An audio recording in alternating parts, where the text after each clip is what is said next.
31 मई 2001 जब एक 2 साल की बच्ची के आंसुओं ने पूरे नेपाल को हिला दिया। 6 साल की चनीरा बज्राचार्य 4 दिन तक रोती रही, बिना रुके, बिना वजह। लोग चिल्लाए कि कुमारी रो रही है, देश पे संकट आने वाला है। और ठीक अगले दिन 1 जून 2001 काठमांडू के नारायणी हित पैलेस में खून की नदियां बहने लगी। क्राउन प्रिंस दीपेंद्र ने अपने पिता राजा वीरेंद्र, रानी ऐश्वर्या, चाचा चाची, भाई बहन, कुल मिलाकर 9 रॉयल फैमिली मेंबर्स को गोली मार दी और फिर खुद को भी। नेपाल थम गया, दुनिया स्तब्ध रह गई और चनीरा के आंसू वहीं रुक गए। ये कोई हॉरर मूवी नहीं है दोस्तों, बल्कि जीता जागता सच है, जिसे कुछ अंधविश्वास मानते हैं तो कुछ प्राचीन प्रथा।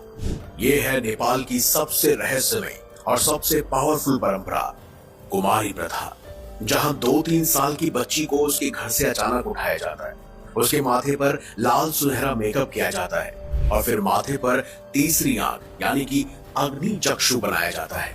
लाल कपड़े, सुनहरे गहने और इत्यादि चीजें पहनाई जाती हैं और फिर वो बन जाती है एक जीवित देवी, जिसकी एक झलक पाने के लिए लाखों लोग साल भर इंतजार करते हैं। लोग उसके सामने सिर झुकाते हैं, उसके पैर छूते हैं, उससे आशीर्वाद मांगते हैं। लेकिन सवाल है कि आखिर कौन है कुमारी और आखिर क्यों एक 2-3 साल की बच्ची को कुमारी चुना जाता है। नेपाल में मान्यता है कि 2 साल की बच्ची जिसे कुमारी कहते हैं, उसके अंदर देवी तलेजू भवानी का वास होता है, वही दुर्गा जिसने महिषासुर का वध किया था। वैसे कुमारी शब्द का संस्कृत में अनुवाद यानी मतलब होता है पवित्र कन्या। ये कोई एक मूर्ति नहीं बल्कि 2 साल की बच्ची होती है, जिसकी पूजा सिर्फ एक दिन नहीं होती दोस्तों, बल्कि एक परमानेंट रोल होता है, जब तक कि कुमारी चुनी गई उस बच्ची का पहला पीरियड ना आ जाए। वैसे कुमारी प्रथा की जड़ें सदियों पुरानी है और ये नेपाल के हिंदू और बौद्ध संस्कृति का एक अनोखा मेल है।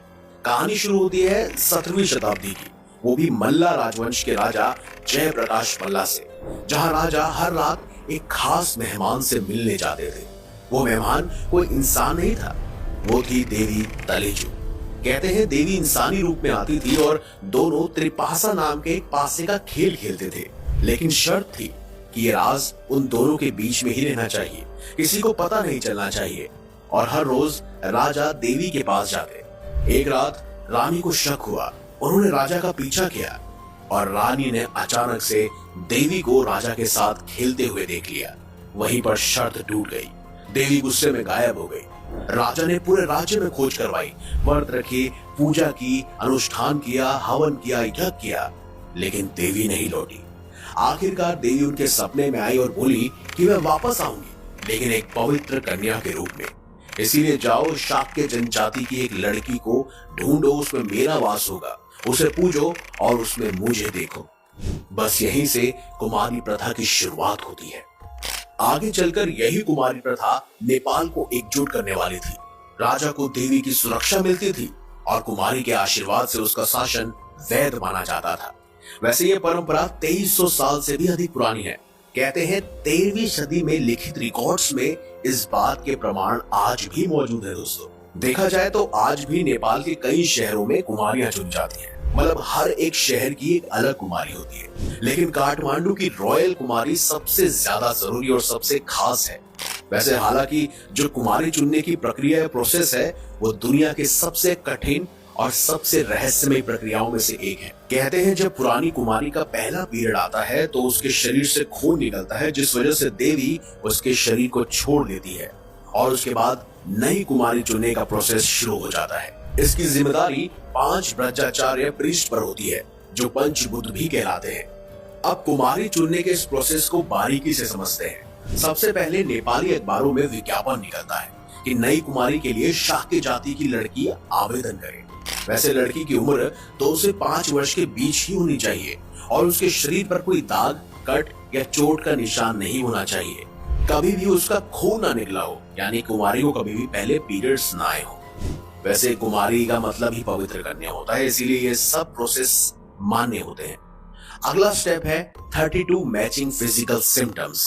वैसे इसमें गाय जैसी लंबी घनी पलकें होनी चाहिए, शेर जैसी मजबूत छाती होनी चाहिए, हिरण जैसे सुडैल जांघें होनी चाहिए, हंस जैसी लंबी गर्दन, कमल जैसे नरम हाथ पैर, काले बाल, काली आंखें और 20 दांत शामिल होने चाहिए। ये सब लक्षण देवी दुर्गा के गुणों से मैच होने चाहिए। और फिर उसके बाद लड़की की कुंडली राजा और अब ये प्रेसिडेंट की कुंडली से पूरी तरह मैच होनी चाहिए। लेकिन सबसे कठिन और सबसे डरावना टेस्ट है काल रात्रि। विजयदशमी की रात को तलेजू मंदिर में 108 भैंसों और बकरियों की बलि दी जाती है। अंधेरे कमरे में कटे हुए सिरों का ढेर लगाया जाता है और मास्क पहने डांसर्स वहां पर डरावना नाच करते हैं। उसके बाद चुनी गई छोटी बच्ची को इन सिरों के बीच में बिठाया जाता है। अगर वो डरी नहीं, रोई नहीं, यानी कि वो पास हो गई। फिर उसे पुरानी कुमारी की चीजों को पहचानना भी होता है। अब ये सब टेस्ट पास करने के बाद तांत्रिक रिचुअल्स किए जाते हैं और देवी उसके शरीर में प्रवेश कर जाती है और फिर वो बच्ची बन जाती है एक असली कुमारी, जिसे कुमारी घर में शिफ्ट कर दिया जाता है। वैसे 2025 में काठमांडू की नई रॉयल कुमारी आर्य तारा शाक्या चुनी गई है, जो कि सिर्फ 2 साल 8 महीने की है। हजारों भक्तों ने इस सेरेमनी में हिस्सा लिया था। लेकिन कुमारी बनना जितना मुश्किल है, उससे ज्यादा मुश्किल है कुमारी बनने के बाद का सफर। कुमारी बनने के बाद बच्ची की जिंदगी पूरी तरह से बदल जाती है। वो अपना घर, माता पिता, दोस्त सब कुछ छोड़कर काठमांडू के दरबार स्क्वायर में स्थित कुमारी के घर में रहने चली जाती है। ये एक पैलेस जैसा घर है दोस्तों, लेकिन अंदर वो अकेली रहती है। उसके परिवार वाले सिर्फ फॉर्मल विजिट के लिए ही उसके पास जाते हैं और घर के अंदर कुछ गिने चुने चुनिंदा लोग ही रहते हैं। हर सुबह उसकी बॉडी की पूजा की जाती है। लाल और सुनहरे कपड़े पहनाए जाते हैं। माथे पर अग्नि चक्षु जैसे थर्ड आई लगाई जाती है, जो उसकी आंतरिक शक्ति और दृष्टि का प्रतीक माना जाता है। उसके पैर कभी भी जमीन पर नहीं पड़ते, क्योंकि ऐसा होने से चोट लग सकती है और खून निकलने का मतलब है देवी का शरीर छोड़ जाना। वो या तो पालकी में जाती है या फिर किसी के कंधे पर सवारी करती है।